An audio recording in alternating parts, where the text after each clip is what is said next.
بسم اللہ الرحمن الرحیم۔ معزز سامعین کرام، السلام علیکم۔ داستان اسلام یوٹیوب چینل پر خوش آمدید۔ اللہ پاک سے دعا ہے کہ آپ سب کو اپنی حفظ و امان میں رکھے اور درازی عمر بالخیر عطا فرمائے، آمین۔ سامعین کرام، اس ویڈیو کا عنوان ہے چند نفلی روزوں کی فضیلت۔ روزہ تزکیہ نفس کا بہترین ذریعہ ہے، اس لیے اسلام نے فرض روزوں کے علاوہ مختلف ایام کے روزوں کی ترغیب بھی دی ہے۔ یہی وجہ ہے کہ انبیاء و صلحاء کی زندگیوں کا معمول تھا کہ وہ فرض روزوں کے علاوہ زندگی بھر نفلی روزوں کا بطور خاص اہتمام کرتے۔ نفلی روزوں کی فضیلت کے پیش نظر اس ویڈیو میں بعض روزوں کی اہمیت پر روشنی ڈالی گئی ہے۔ صوم عاشوراء۔ صوم عاشوراء 10ویں محرم کا روزہ ہے۔ بہتر یہ ہے کہ 9ویں محرم کو بھی روزہ رکھے۔ رسول اللہ صلی اللہ علیہ وآلہ وسلم نے فرمایا، حضرت ابو ہریرہ رضی اللہ تعالیٰ عنہ سے مروی ہے کہ رسول اللہ صلی اللہ علیہ وآلہ وسلم نے فرمایا کہ رمضان المبارک کے بعد سب روزوں میں افضل اللہ کے مہینے محرم کے روزے ہیں۔ حضرت ابو قتادہ انصاری رضی اللہ تعالیٰ عنہ سے مروی ہے کہ رسول اللہ صلی اللہ علیہ وآلہ وسلم سے عاشوراء کے روزے کے متعلق پوچھا گیا تو آپ صلی اللہ علیہ وآلہ وسلم نے فرمایا کہ عاشوراء کا روزہ گزشتہ سال کے گناہوں کا کفارہ ہے۔ صوم عرفہ، یہ 9ویں ذوالحجہ کا روزہ ہے۔ حضرت ابو قتادہ انصاری رضی اللہ تعالیٰ عنہ سے مروی ہے کہ حضور صلی اللہ علیہ وآلہ وسلم سے عرفہ کے روزے کے بارے میں پوچھا گیا تو آپ صلی اللہ علیہ وآلہ وسلم نے فرمایا کہ عرفہ کا روزہ گزشتہ اور آئندہ سال کے گناہوں کے لیے کفارہ ہے۔ حضرت ابو ہریرہ رضی اللہ تعالیٰ عنہ سے مروی ہے کہ حضور صلی اللہ علیہ وآلہ وسلم نے عرفات میں عرفہ کا روزہ رکھنے سے منع فرمایا۔ شوال کے 6 روزے۔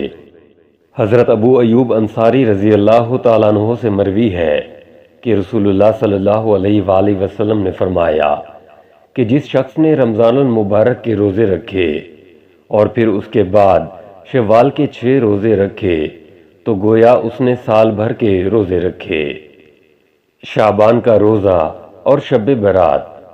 رسول اللہ صلی اللہ علیہ وآلہ وسلم نے فرمایا کہ جب شعبان کی 15ویں رات یعنی شب برات آئے تو اس رات میں قیام کرو، یعنی نفلی نمازیں پڑھو اور دن میں روزہ رکھو کہ اللہ تعالیٰ سورج ڈوبنے کے بعد سے آسمان دنیا پر خاص تجلی فرماتا ہے اور اعلان فرماتا ہے کہ کیا ہے کوئی بخشش کا طلبگار کہ میں اسے بخش دوں، کیا ہے کوئی روزی طلب کرنے والا کہ میں اسے روزی دوں، کیا ہے کوئی مصیبت میں گرفتار کہ میں اس کو رہائی دوں، کیا ہے کوئی ایسا، کیا ہے کوئی ایسا۔ اس قسم کی ندائیں ہوتی رہتی ہیں یہاں تک کہ فجر طلوع ہو جاتی ہے۔ ایام بیض کے روزے۔ ہر مہینے کی 13، 14 اور 15 تاریخوں کے روزے ایام بیض کے روزے کہلاتے ہیں۔ حضور صلی اللہ تعالیٰ علیہ وآلہ وسلم نے فرمایا کہ جس نے ہر مہینے کے 3 روزے رکھے یہ ایسا ہی ہے کہ جیسے اس نے ہمیشہ روزے رکھے۔ رسول اللہ صلی اللہ علیہ وآلہ وسلم نے فرمایا کہ ہر مہینے کے یہ روزے ایسے ہیں جیسے کوئی ہمیشہ روزے رکھتا ہو، اور فرمایا کہ جس سے ہو سکے ہر مہینے میں 3 روزے رکھے۔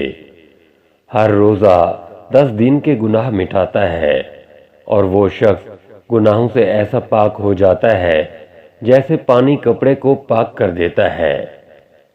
حضرت ابن عباس رضی اللہ تعالیٰ عنہ سے مروی ہے کہ رسول اللہ صلی اللہ علیہ وآلہ وسلم سفر اور حضر میں ایام بیض کے روزے رکھا کرتے تھے۔ دوشنبہ اور جمعرات کا روزہ۔ حضرت ابو ہریرہ رضی اللہ تعالیٰ عنہ سے مروی ہے کہ رسول اکرم صلی اللہ علیہ وآلہ وسلم نے فرمایا کہ سوموار اور جمعرات کو اعمال بارگاہ خداوندی میں پیش کیے جاتے ہیں۔ میں پسند کرتا ہوں کہ میرے اعمال اس صورت میں پیش ہوں کہ میں روزے سے ہوں۔ حضرت ابو ہریرہ رضی اللہ تعالیٰ عنہ سے مروی ہے کہ رسول اللہ صلی اللہ علیہ وآلہ وسلم نے فرمایا کہ سوموار اور جمعرات کے روز اللہ تعالیٰ ہر مسلمان کی مغفرت فرماتا ہے سوائے باہم لڑنے والوں کے۔ ان کے لیے حکم ہوتا ہے کہ انہیں چھوڑ دو تا وقت کہ یہ دونوں صلح کر لیں۔ بدھ، جمعرات اور جمعہ کا روزہ۔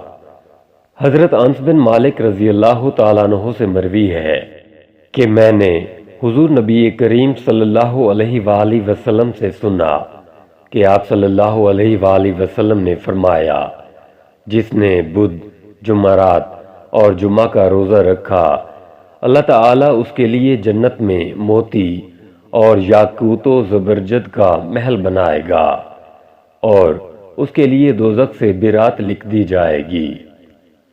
صوم داؤدی۔ سال بھر اس طرح روزے رکھنا کہ ایک دن روزہ دار رہے اور ایک دن بلا روزہ صوم داؤدی کہلاتا ہے۔ یہ حضرت داؤد علیہ السلام کا روزہ تھا۔